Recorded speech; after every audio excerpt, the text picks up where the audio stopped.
جب قحط پڑا مدینے میں اور اطراف میں، یہ تاریخ کا سخت ترین سال ہے، تو آپ نے پورا قحط کا زمانہ قسم کر لی اپنے اوپر کہ گوشت نہیں کھاؤں گا، پنیر نہیں کھاؤں گا، گھی والی روٹی نہیں کھاؤں گا، خشک ٹکڑے چباتے عوام کے ساتھ بیٹھ کے۔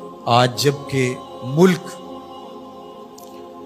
معاشی بحرانوں میں مبتلا ہے، حکمرانوں کے طرز زندگی اور ان کی آنی جانی آپ دیکھیں۔ حضرت عمر کا نام لینا آسان ہے، لیکن حضرت عمر رضی اللہ تعالیٰ عنہ کا طرز حکومت دیکھیے۔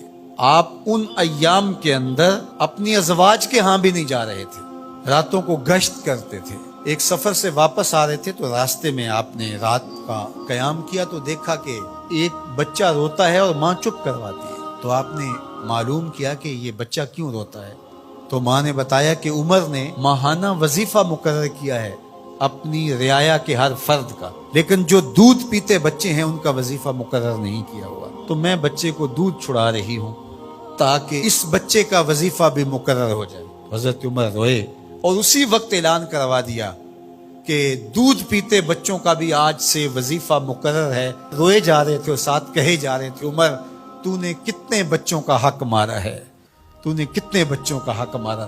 یہ ہیں حضرت عمر رضی اللہ تعالیٰ عنہ۔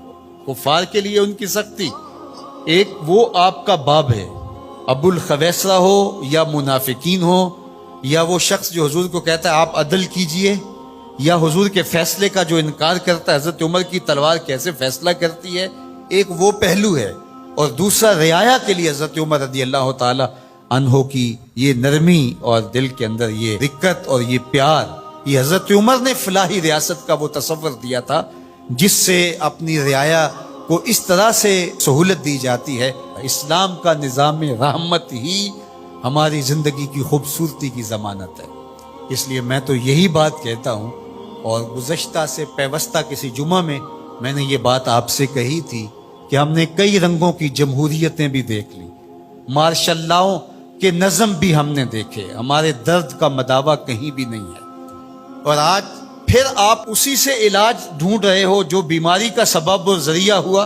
میر بھی کیا سادہ ہیں کہ بیمار ہوئے جس کے سبب اسی عطار کے لونڈے سے دوا لیتے ہیں۔ اس جمہوریت نے ہمیں دیا کیا ہے۔ ان دنوں کے اندر جو تماشا ملک میں لگا رہا، کہ آپ نے اس کو اپنی آنکھوں سے دیکھا نہیں ہے؟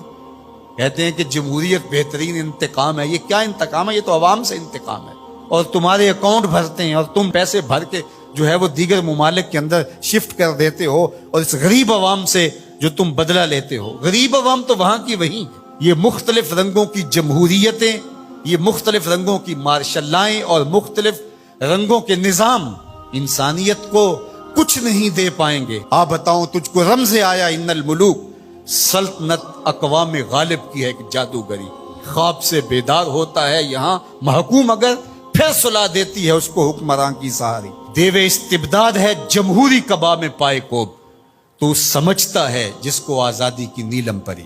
یہ نیلم پری آزادی کی نہیں ہے، یہ دیو استبداد ہے، یہ جبر و استبداد کا دیو ہے جس کے اوپر اوڑھنا اوڑھا ہوا ہے جمہوریت کا۔ اندر وہی خوفناک چہرہ ہے۔ یہ جمہوریت ہمارے درد کا مداوع نہیں، ہمارے دکھوں کا علاج نہیں ہے۔ ہمارے دکھوں کا مداوع ہے تو وہ نظام خلافت ہے۔ اس کے لیے مجھے اور آپ کو کوشش کرنی چاہیے۔ اس جمہوری نظم نے کیا دیا ہے مسلمانوں کو؟ جب مسلمانوں کے پاس اپنا نظام خلافت موجود ہے تو اس کے لیے راست اقدام ہو کہ جد و جہد کیوں نہیں کی جاتی، اور قوم کو سب سے پہلے باشعور بنا کر کے افراد اور رجال کار تیار کر کے اس نہج تک کیوں نہیں لے جایا جاتا؟ جب سمت ہی ہم نے درست منتخب نہیں کی ہے تو جتنا تیز بھاگیں گے اتنا منزل سے دور ہوتے چلے جائیں گے۔ اس لیے اسلام کا نظام خلافت جس نے پرامن زندگی کا نور دیا، اسلام کا خلافت راشدہ کا دور دنیا کی تاریخ کا سنہرا دور ہے۔ تو حضرت عمر کا زمانہ دیکھیے اور ان کا انداز حکمرانی دیکھیے، فلاحی ریاست کا تصور دیکھیے، لوگوں کے حقوق جو انہوں نے دیے۔ یہ انسانیت کے حقوق کے چارٹر کے اندر جو باتیں لکھی ہیں، یہ چربہ حضرت عمر رضی اللہ تعالی عنہ سے لیا گیا۔ یہ سب سے پہلے قول حضرت عمر کا تھا کہ انسانوں کو ان کی ماں نے آزاد پیدا کیا ہے، کسی کو حق نہیں ہے کہ ان کو غلام بنا سکے۔ تو انسانی آزادی کا وہ تصور اسلام نے دیا۔